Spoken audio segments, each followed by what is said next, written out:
Et le débat de la semaine, la gauche est-elle capable de revenir au pouvoir en France? C'est la question qu'on vous pose sur Twitter. Vous votez.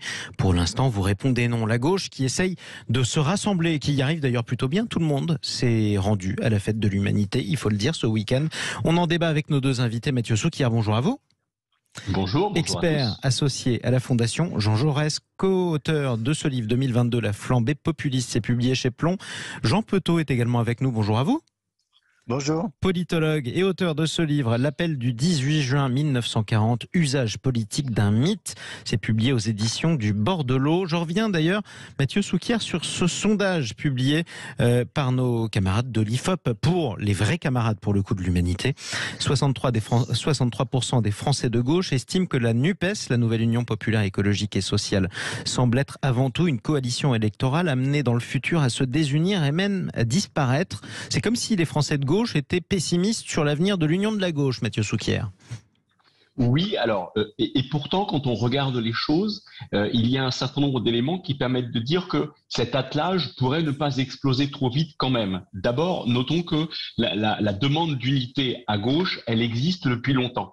Et qu'en réalité, ce que les grands partis de gauche sont parvenus à faire au moment des législatives fait écho à une demande de l'opinion de gauche qui, encore une fois, remontait assez loin. Pour une raison très simple, les différentes composantes de la gauche, quelles qu'elles soient, considèrent que même s'il y a des désaccords et des divergences, ces divergences ne sont pas insurmontables, qu'il n'y a pas de gauche irréconciliable. D'où quand même l'efficacité de l'attelage aux élections législatives où, rappelons-le, nous sommes dans un contexte de droitisation de l'opinion. Ça vaut d'ailleurs pour la France comme pour beaucoup d'autres pays européens, mais nous sommes dans un contexte de droitisation de l'opinion avec une gauche qui pèse à peine 30%, et aujourd'hui à peu près la même chose d'ailleurs qu'en 2017. La gauche n'a pas progressé. L'état des forces est à peu près le même qu'il y a 5 ans, mais la coalition aux législatives a permis que le rapport de force soit très différent. Car si l'état des forces est à peu près le même, le nombre de députés, le nombre de parlementaires a été à peu près doublé aux dernières législatives. Et surtout, d'ailleurs, le rapport de force interne à la gauche est complètement bouleversé, puisque cette fois-ci, il y a près de 80 députés insoumis à l'Assemblée nationale. Jean Petot, ça change tout, la gauche est plus à gauche qu'avant.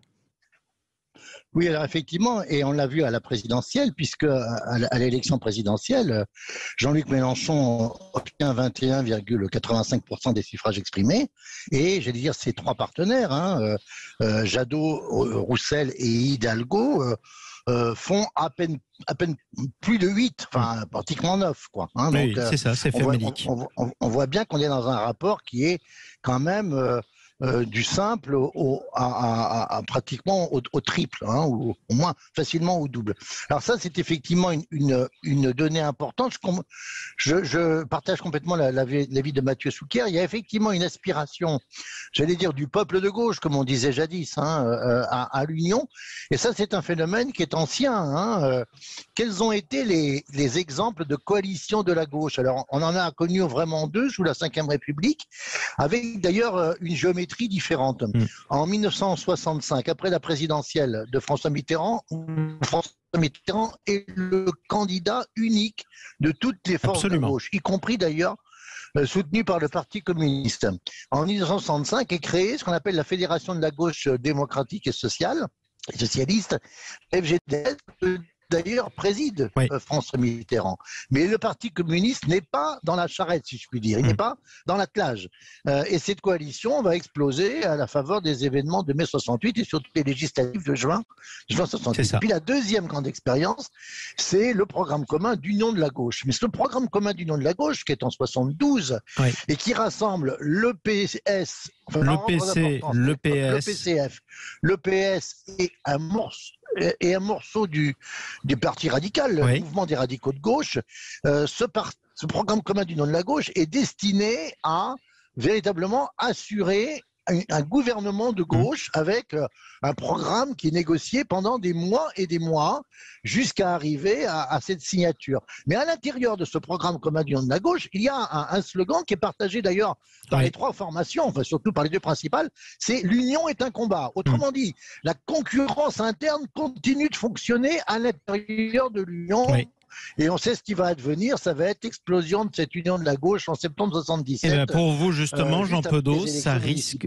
Oui, voilà. Et pour vous, Jean Petot, ça risquerait de se reproduire. Alors, ceci dit, l'explosion du programme commun, l'explosion plutôt de l'union de la gauche avec le programme commun n'a pas empêché François Mitterrand d'arriver au pouvoir en 1980. On pourrait y revenir. Mais quoi qu'il en soit, Jean Petot, quoi qu'il en soit, j'aimerais vous faire écouter ceci. Vous avez parlé de l'union, qui est un combat. C'était un vieux slogan. L'union est aussi un combat pour le communiste Fabien Roussel, un des candidats à la présidentielle, qui a déclaré, on en a beaucoup parlé, y compris sur Sud Radio, la gauche doit défendre le travail avant de défendre les minima sociaux et avant de défendre finalement les allocations. Ça a fait un tonnerre, ça a fait une tempête, ça a causé une tempête à la fête de l'UMA. Il a été fustigé par les écologistes, par les insoumis, par quelques communistes aussi comme Elsa Faucillon et par des militants sur Twitter. Écoutez ce qui s'est dit de Fabien Roussel au sein de militants de gauche. L'image qu'il a utilisée, donc cette image de la viande, il a dit la viande pour pas dire le saucisson, mais le vin et toute la clique, c'est une image qui n'est pas anodine du tout, qui est déjà utilisée par l'extrême droite depuis un moment. Donc il savait très bien ce qu'il faisait en utilisant cette image-là. Il a voulu en fait mobiliser des thèmes qui appartiennent à l'extrême droite et ça s'inscrit dans une continuité de ce que fait la ligne, les dirigeants du PCF. Roussel fait des appels du pied à la suprématie blanche, en fait. Roussel fait des appels du pied à la suprématie blanche. Alors évidemment, c'est extrêmement caricatural, mais on le lit partout sur les réseaux sociaux. Mathieu Souquier.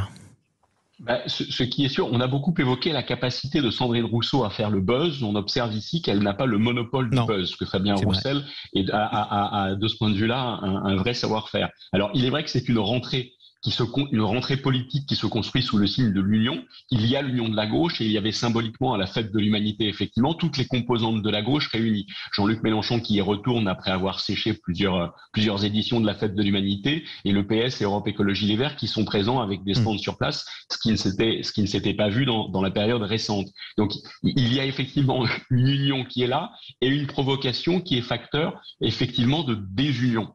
Je dirais que, alors, c'est assez cohérent si on observe que depuis qu'il est à la tête du Parti communiste, Fabien Roussel a adopté une stratégie de distinction vis-à-vis des autres composantes de la gauche et qu'une partie d'ailleurs de sa campagne présidentielle s'est faite précisément en tapant, pas toujours gentiment d'ailleurs, sur ses camarades de gauche. Raison pour lesquelles les militants qu'on vient d'entendre ne l'aiment pas depuis un moment. Il lui reprochait notamment d'avoir dit qu'il adorait manger de la viande et qu'il n'était pas végétarien.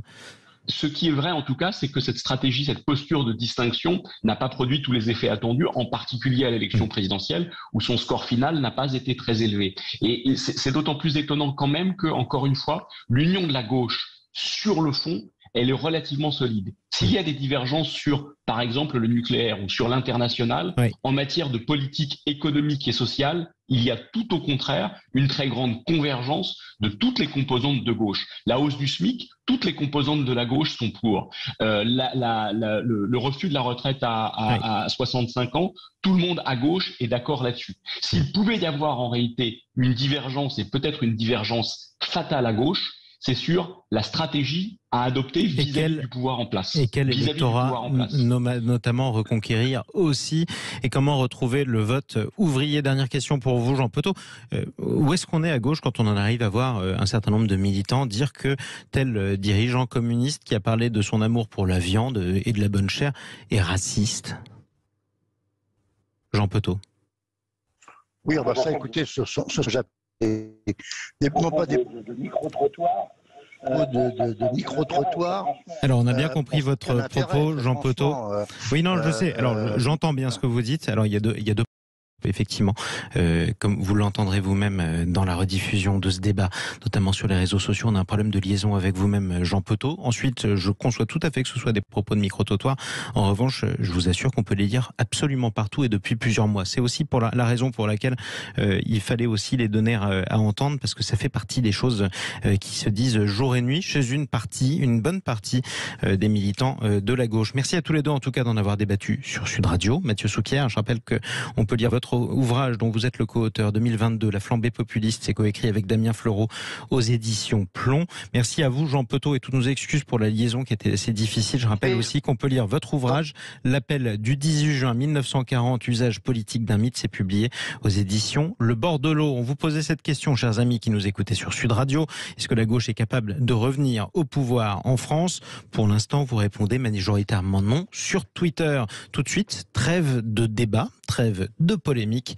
On retrouve Carole Serra.